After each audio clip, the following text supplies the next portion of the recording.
Povedali, že ju máme nechať oddychovať. Isté, že. Poďme, drahá.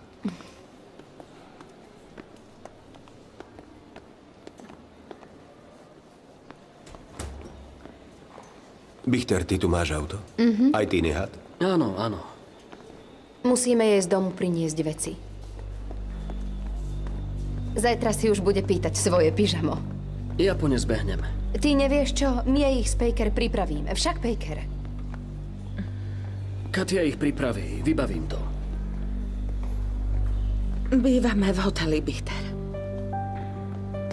Prečo? Po tom všetkom, čo sa udialo, tam nechcem bývať. Mám pocit, ako by som bola v cudzom dome. Chápem. Tak po ne pôjdem sama. Dobre. Tak tam pôjdem s tebou. Ak nechceš, nemusíš. Nie, aspoň sa porozprávame.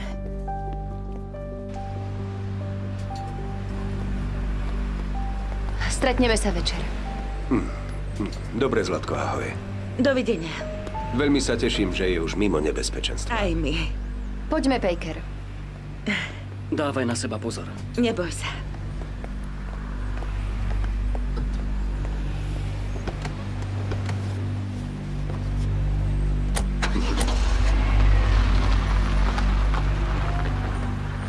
Stretneme sa vo firme. Nihat, chcem sa stretnúť s tvojim otcom. O čom chcete hovoriť? Chcem konečne pochopiť, o čomu vlastne ide. Toto už prehnal. Zavedieš ma za ním? Isté.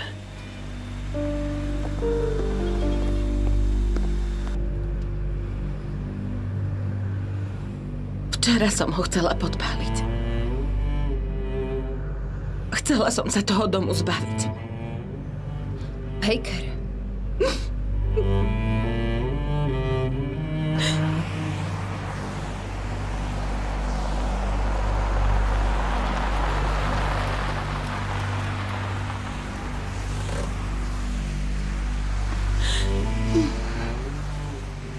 Som šialená, Bichter.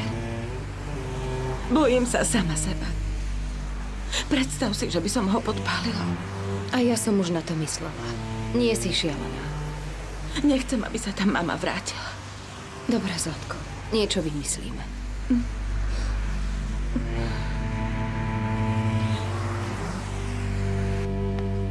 Vitajte. Mademoiselle, viete, čo sa dnes stalo? Vyhrali ste zápas. Áno. Blahoželám ti. Už ma z toho jeho chválenia bolí hlava.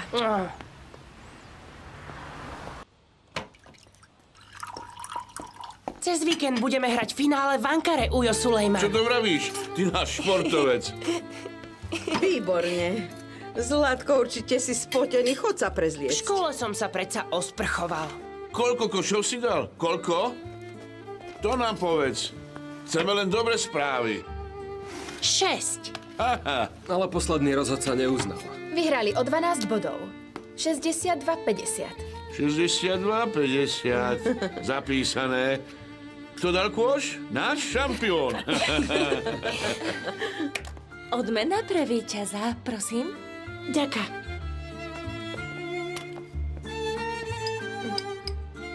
Po ceste sme sa dohodli, že na zápas do Ankary pôjde sestra aj Bešír.